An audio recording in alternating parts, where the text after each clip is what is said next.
It's the holiday season and John's player is going home for the winter break. When he gets home, the first thing he does is ask one of his friends to run a D&D campaign for him. This friend had run a legendary campaign over the summer, the year before, where the players were being hunted by a monster and picked off one by one. Everyone who played in that campaign agreed it was one of the best games they had ever played, and John's player really wanted that experience. So, after many requests, the GM agrees to run something over the winter break, but on the day of the first session, John's player is the only one to show up. Now, as a veteran game master, the GM rolls with the punches and makes some quick, last-minute changes to the game that he had planned. He narrates the journey into the city, having John's player character interact with a couple of NPCs along the way to give the GM the time to rewrite several of his planned encounters. And then, when John's player says he doesn't like flying, the GM gives him a speech about making fists with your toes to survive air travel. He's really just pulling things out of his butt just to give him time to prep. Now, the GM had planned for a random encounter or two on the road to their final destination, but he knows that John is going to need to be at full health for the main mission, so he has another player's character become an NPC chauffeur named Argyle, and he has them drive John to the mission area. Now, knowing what's in store and not wanting John to be absolutely swamped by what's to come, the GM arranges to have the driver wait in the parking lot so that he's got someone to provide backup in case John's player decides that he wants some support. Because this is a one-on-one session, the GM sees this as the perfect opportunity to explore John's character and background. John's player has written out a little bit of background about being a big city cop, about how his wife and kids have moved to this new city for her job, and how things between them haven't been so great since. Now, when John arrives at Nakatomi Plaza, they're set in for our adventure, he fails his first investigation check to locate his wife and learns that she's now using her maiden name. But he does find out that his wife and co-workers are having a Christmas party high up in the tower, and they're the only people left in the building. John meets some of the NPCs in the party, including the Nakatomi boss, who mentions that the tower is currently under construction above the 30th floor. The GM throws this in now because this is a solo adventure and he needs to change things around. A lot of the maps that he had planned are basically worthless now, so he's having to quickly redraw some basic crude maps for the levels that are under construction. It's here that John's player meets another former PC turned NPC, Ellis. Ellis was supposed to be played by a friend of the GM, but the two had a falling out just before the game, so the GM turned Ellis from a smooth-talking, charismatic bard into a smarmy, sleazy slimeball as revenge.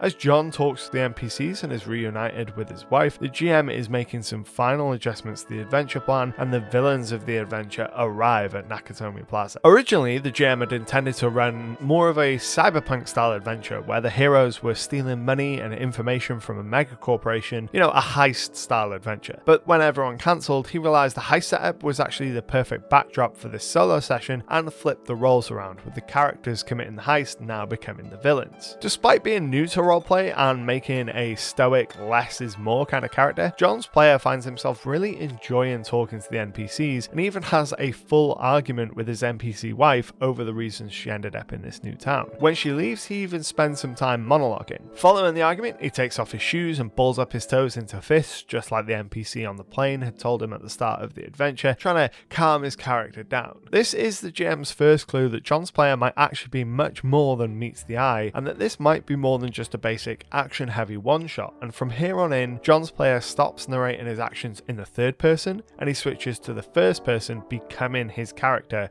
John McClane. Now, downstairs in the tower, our group of villains arrive. Several of them are literally using the character sheets that the absent players wrote up, and they easily dispatch the guards in the lobby and set to work locking down the tower, setting the stage for the adventure to come. John decides to call Argyle, the driver, but when he can't decide whether he wants the driver to go home or not, the GM has the villains cut the phone lines, leaving him alone just as the BBEG, Hans Gruber, and his henchmen arrive at the party and open fire. John grabs his weapon and considers charging out into combat, but when the GM describes the number of enemies and their hostages, he instead decides to run and hide and take a more stealthy approach. Hans Gruber, the BBEG, takes Takagi, the Nakatomi boss, aside to get the codes to the vault and the gold stored within. John's player rolls really well on his first stealth check to get into a position to see Takagi and eavesdrop on the conversation, But when the BBEG kills Takagi in one attack, John panics and fails his second stealth check to flee the room. He escapes, but John's player is conflicted and feeling guilty that he didn't intervene. He knows that if he had charged in, he would likely have died, but he rolled up a fighter. His sheet isn't optimized for stealth. Nevertheless, he knows that the fate of the hostages is in his hands alone, so he trips the fire alarm, hoping to bring in reinforcements. But Hans Gruber is one step ahead and intercepts the call, sending minions to deal with John. John makes an intelligence check to set off some tools to distract one of the minions that comes to kill him and gets the drop on him. But the GM decides to call out how lawful good John is by having the enemy claim they won't hurt him because he's a police officer,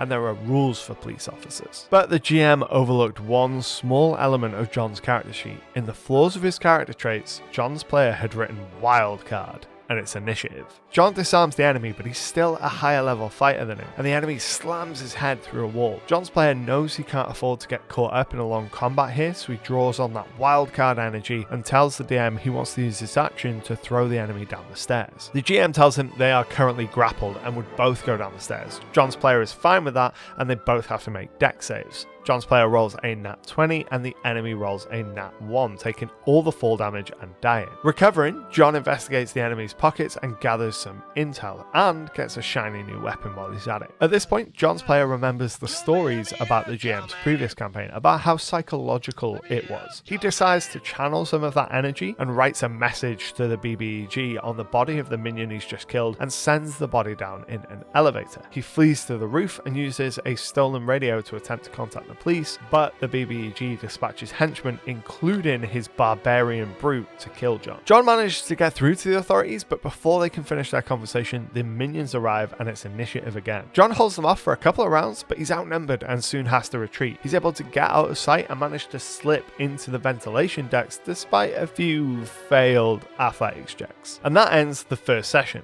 Between sessions, the GM and Ellis's player reach somewhat of a compromise, and the GM agrees to allow Ellis's player to return to the game. The other absent player also promises to turn up for the second game, but when game night rolls around, a blizzard means they all have to play the second session remotely. John's player is still really engaged and excited, but the other player is less so. They're used to playing in person and don't enjoy online play as much. Ellis's player picks up Ellis and is really pissed when he learns what the GM has turned his character into.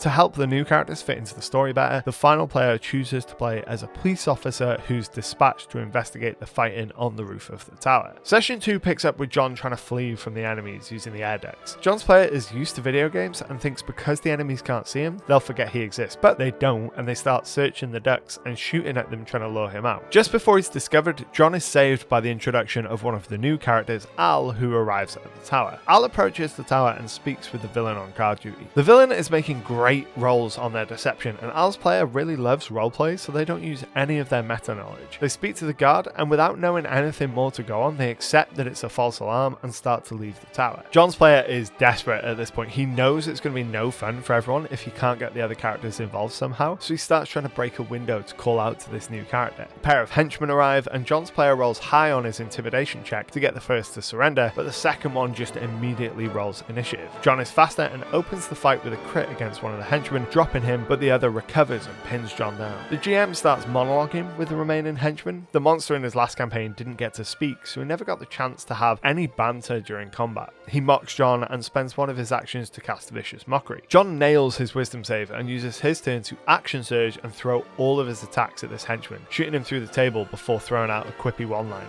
Thanks for the advice. Moving fast, John can see that Al is about to leave, so he grabs the body of the henchman and throws it out the window to get Al's attention. On seeing this, all of the watching henchmen across the tower open fire on Al, and Al's player decides he should make a saving throw or be frightened by the sudden attack, because that's what his character would do. He fails and desperately tries to flee out of range, moving him away from the tower. John gets hold of one of the villain's radios and decides to contact the BBEG directly, talking about all the henchmen that he's already killed. Now, John has leveled up between sessions. He's hit level 3 and chosen the gunslinger subclass, and he's leaning into that cowboy desperado archetype hard, throwing out a catchphrase during his conversation with the BBEG. Yippee-ki-yay, motherfucker. The other players love this, and Al's player rolls an intelligence check to try and remember the radio channel used to contact the police so that he can call John. They have a conversation and their players immediately have this really great chemistry. The GM can see that Al's player is starting to get really engaged at this point, so he pulls out a bunch of NPCs and minor social encounters for him to have outside of the tower, including a useless police captain and some reporters. Inside, John's wife Holly gets tired of waiting for something interesting to happen and says she's just going to walk right into the BBEG's office and talk to him. Alice's player protests, but she ignores him. With some amazing persuasion rolls, Holly indirectly calls the BBEG an idiot, gets her demands met, and manages to pass a deception roll to fool the BBEG into thinking she's not related to John in any way. This really pisses off Alice's player, who feels like the NPCs around him are getting to do more than he is. Outside, the NPC captain orders a squad to storm the tower despite Al's player's protest. Al radios John to tell him to duck and cover because things are about to get real messy. The GM describes these NPCs storming the tower and getting pushed back. Then he describes a tank assaulting the building and getting destroyed by a rocket, and then he uses this as a chance to show how serious and evil the BBEG is and has him order the henchman to hit the tank a second time as it tries to flee. John's player is furious as he watches the NPCs lie helpless. He grabs some explosives that he stole from a henchman and uses his firearms proficiency to rig up an explosive to drop on the henchman below, which shakes the entire tower. At this point, Alice's player is tired of watching things just happen around him and finally decides to get involved. He decides that he's going to try and make a deal with the villains to sell out John. If the other players aren't going to interact with him, he'll become a villain and get his fun that way.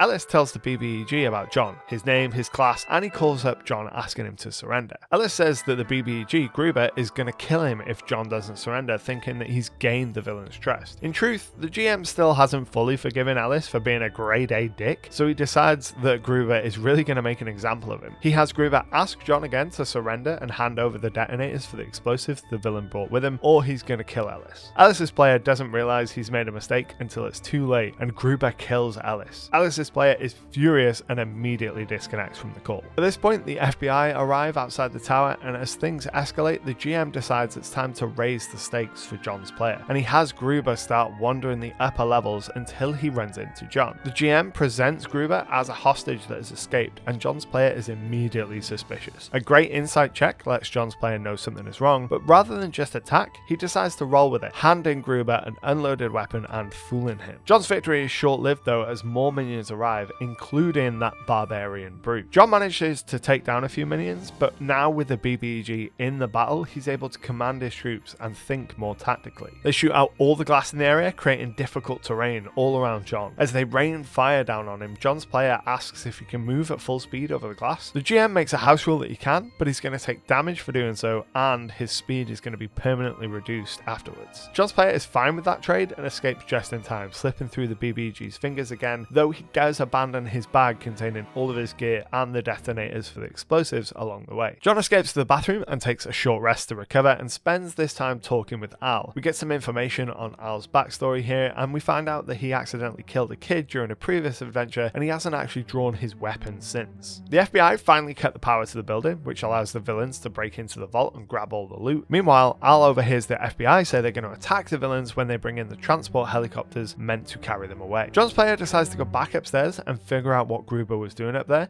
and he discovers that the villains have rigged the entire roof of the tower to explode. As John tries to contact Al and tell him what's happening, the barbarian brute arrives and there is a huge fight. In the first round, John gets disarmed and can't use his pistol or his grip points, so instead he tries to intimidate the barbarian throughout the fight, make him slip up, and eventually manages to put the barbarian down, though he is seriously bloodied by the end of the fight. The GM is really frustrated that the fight didn't burn more of John's resources, so decides that the barbarian is going to roll death saves instead of just dying, and he manages to stave off death, though John's player doesn't know it. As John rushes towards the roof, the hostages are being led there, while the attack transports crewed by the FBI arrive in the hopes of taking out the villains. John arrives on the roof and finds the hostages, but Holly isn't there. An NPC tells him that Gruber has taken her to the vault on the 30th floor. Before John can chase after them, the FBI transport arrives. John tries to make a persuasion check to get the crowd to flee from the roof, but he rolls a nat 1. So instead, John's player says he's going to open fire and make an intimidation check. He's got advantage on this and rolls well enough to scare the hostages into fleeing, but his gunfire draws the eyes of the FBI above,